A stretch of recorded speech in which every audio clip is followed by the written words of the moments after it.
महाविद्यालय के पूर्व प्राचार्य और हमारे नाम राशि आचार्य JSL श्रीवास्तव साहब, हमारे को स्पीकर्स डायस पर उपस्थित और सभागार में उपस्थित मित्रगण, प्रोग्राम कल जब मिला प्रोग्राम की लिस्ट तो उसमें मैंने देखा कि मेरे नाम के समक्ष कोई विषय नहीं दिया गया है। हमारे गुरुदेव ये मानते थे कि ब्रह्म अविषय है, वो विषय हो ही नहीं सकता है।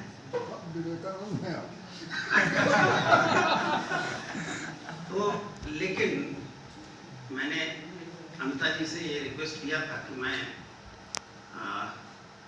प्रोफेसर पांडे के सोशियो पॉलिटिकल फिलॉसफी पर कुछ बोलना चाहता हूँ। तो इसलिए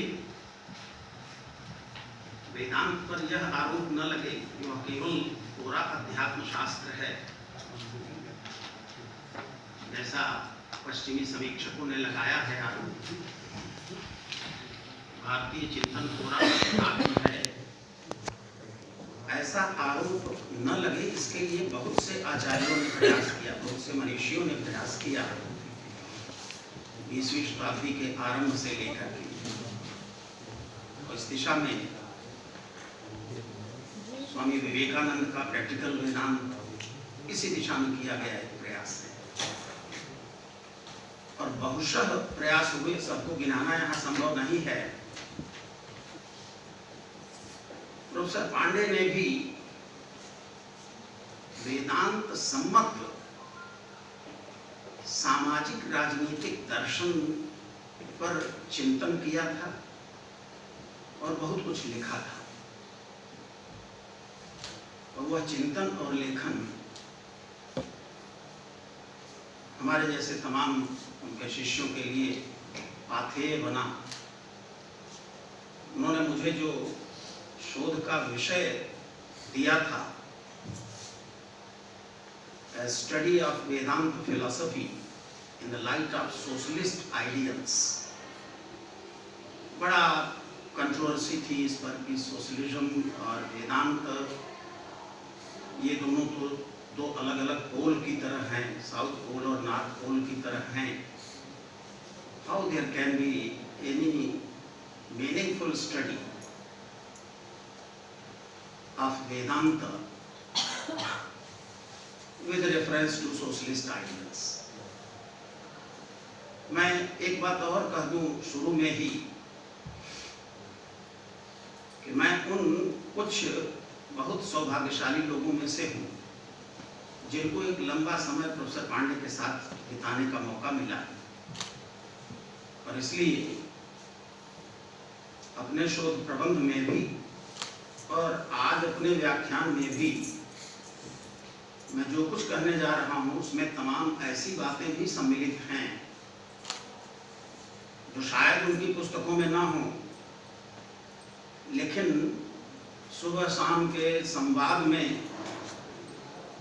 वो बातें आई थी और हमने अपनी मेमोरी में वो जो रख रखा था उसको भी आज के व्याख्यान में सम्मिलित करने की कोशिश मैंने की है। कल प्रोफेसर मिश्रा ने अपने व्याख्यान के आरंभ में ही यह बात कही थी कि फिलॉसफी में आज मैं जो कुछ भी हूँ वह प्रोफेसर पांडे की देन है, लेकिन मैं उसमें से एक शब्द बाहर निकाल देना चाहता हूँ। फिलॉसफी में इसको बाहर कर दीजिए, बाकी सेंटेंस वही हमारा भी है। आज मैं जो भी हूँ तो उसमें प्रोफेसर पांडे का बहुत बड़ा योगदान है।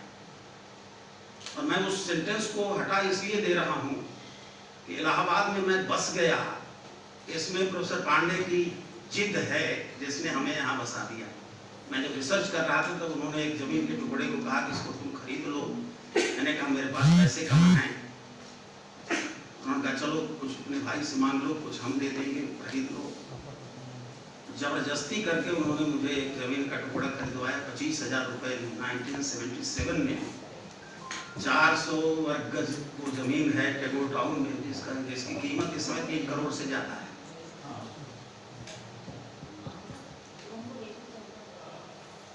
तो मुझे तो इलाहाबाद का बाशिंदा बनाने में भी उनका योगदान है।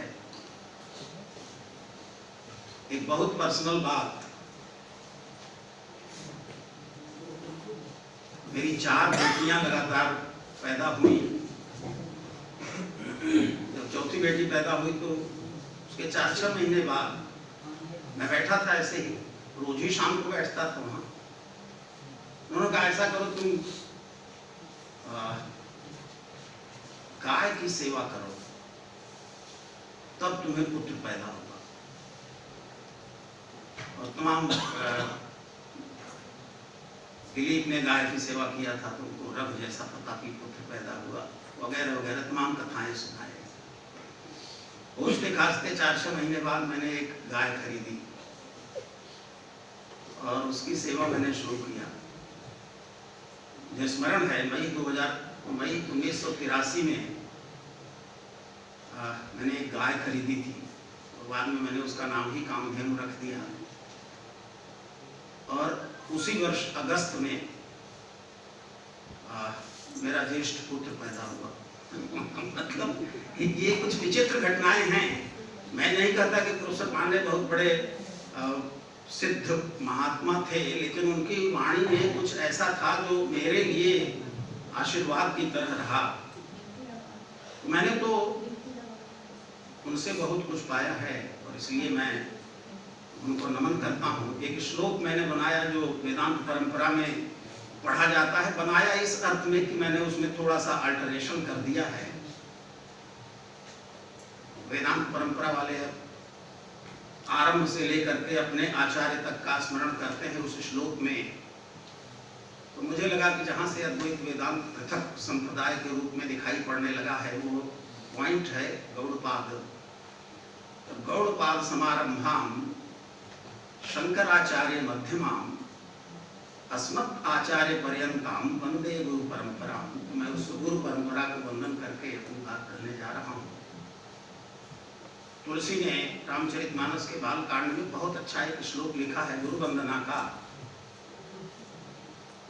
इसको मैंने वहां रखा था उस सभा में जहां बड़े बड़े वेदांती जुटे थे और पता नहीं क्यों मुझे भी वहां स्थान दिया गया था। तो मैंने तुलसी का वह श्लोक वहां पर वंदना के रूप में रखा था।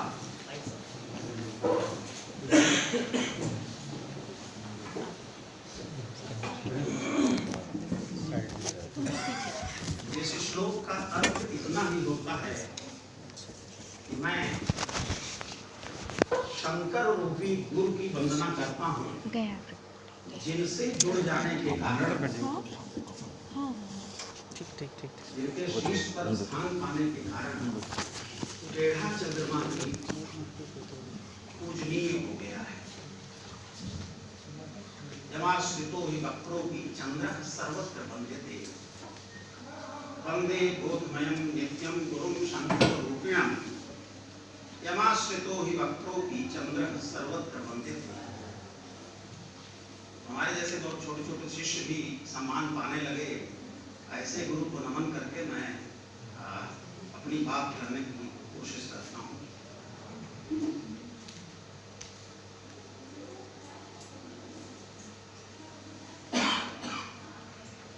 कल भी चर्चा हुई थी इस बिंदु की। प्रोफेसर सेठ साहब ने अपने बीच व्याख्यान में अपने कीनोट एड्रेस में इसका उल्लेख किया था। शायद मिश्रा जी के भाषण में भी यह शब्द आया था। प्रोफेसर पांडे ने वेदांत सम्मत जिस समाज दर्शन की संकल्पना की है वह लोकायनवाद नाम से उन्होंने लिखा है। उनकी एक बड़ी लंबी आर्टिकल है लोकायनवाद, और उसको डेवलप करके उन्होंने वेदांतिक सोशल फिलॉसफी नाम की पुस्तक लिखी। तो मैं उस लोकायनवाद या वेदांत सम्मत समाज दर्शन की संभावना को एक्सप्लोर करने की कोशिश करता हूँ।